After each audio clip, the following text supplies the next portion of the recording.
Morning everybody, Mutton here again. I'm actually at church today. Have I gone mad, do you think? Well, no, not really. I'm having my eyes looked at today, so the weight and blood sugar might just have to wait today because I won't be able to see the screen properly later. But I did do a weigh-in yesterday, and I don't know whether I'll be using yesterday's figures, which are only 5 and a bit days old, or whether I'll be using tomorrow's figures. Sorry about the shakiness, but I forgot to put an SD card in my gimbal. Here we are. Yeah. I'm at my local railway station. I've just had my eyes tested for diabetic retinopathy, and unfortunately that means that I can't do a weight video today because they enlarge your pupils and it makes it hard to see. There's no way I can edit a video today. Hopefully tomorrow, which will be Friday, my eyes will be back to normal again. I did a little weigh-in yesterday just in case, but I'll do one tomorrow as well. In other news, the vaccination programme around here is going like the clappers. I got a text yesterday from our local practice telling me that people aged between 65 and 69 are due to get vaccinated. That doesn't affect me directly, but I am in the group after that as a type 2 diabetic, so I'm going to have a decision pretty soon about what to do when they unblind me if I've actually had the monoclonal antibodies. If I've had the placebo, it's really easy. They were due to vaccinate 65 to 69 year olds after the 15th of February, which was the government target for vaccinating people over 70 and people who are in critically vulnerable situations. So it's incredible how fast the UK programme is going, although I suspect here and in other big cities they're managing to do this a lot faster because it's probably easier to get to those people, and I would expect things to go even quicker afterwards because the younger the groups start getting, the easier it is for them to go into mass vaccination centres. So watch this space and I'll keep you all informed. Please let me know in the comments as well how vaccination progresses in your city, country, part of the world.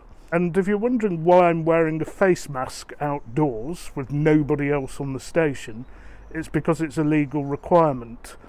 Even on stations that are open air, you have to wear one. Walking down the street you don't have to, but once you're in a station, whether it's covered or open air, indoor, outdoor, you have to wear a mask. But then again, I don't find them uncomfortable. When I was in Spain in the summer, you had to wear them indoors and out unless you're sat down eating or drinking, and well, I suppose I was doing that a bit more than the average guy, but even when I was out walking with one, it really wasn't a problem. I don't understand at all the anti-mask groups, it's just not a big deal. So let's go and have a look at those scores on the doors. As I was saying earlier, I am a little bit worried that those soups were just something I can't have, maybe too calorific, too starchy, even though it's onions, red peppers, tomatoes, or just stuff that interferes with the diet generally. Anyway, let's go and have a look. Here we go.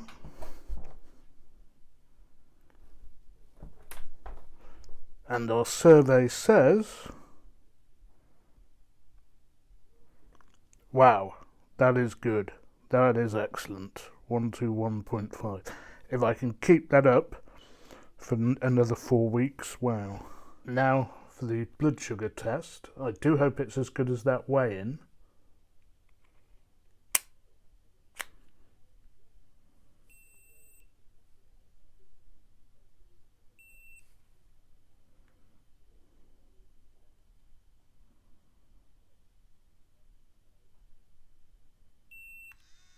Oh, that is splendid. 5.3.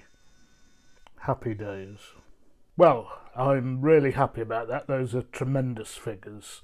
Given that I did 2 weeks of low carb, or almost no carb, before I even started this, my weight loss will be somewhat larger, or bigger than it actually shows in the figures I've been able to present. Rather stupidly, I didn't weigh myself before I started the low carb.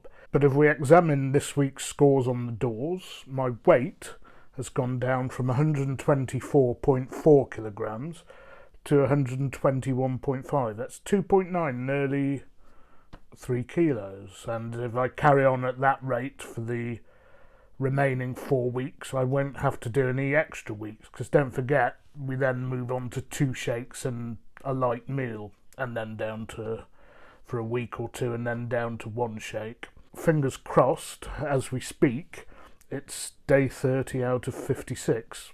As for the BMI, that's going down nicely to 42, but just an illustration of how far I have to go.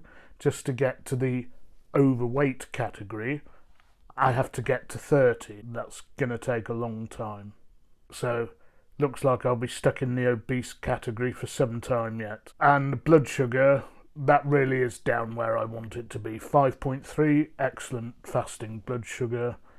And I suppose 5 is probably perfect, but 5.3 is perfectly acceptable. So I'm happy about that. I'm not in the clear by any stretch of the imagination. It means I'm not walking around with overly high blood sugar, which, well, it's not good anyway, but it's a particular risk for COVID. But it means, whilst I still have to be careful, I have a little less to worry about.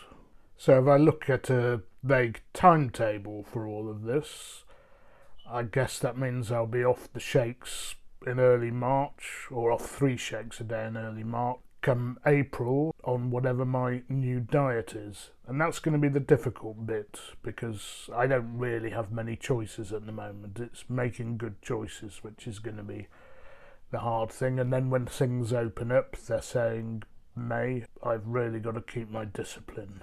So stay with me. I appreciate all the support, and hopefully if I think of doing something naughty, and I'll be thinking about all those people who are supporting me, and my own health of course, and it'll probably or hopefully keep me on the straight and narrow. So that's all for now. Do hope you're enjoying the content of these videos, and if you want to keep up to date with all my latest videos, don't forget to hit below, like and subscribe. And share as well, by all means. Add comments below if you wish to in the comments section. But till next time, bye bye, and remember, you can't beat a bit of mutton.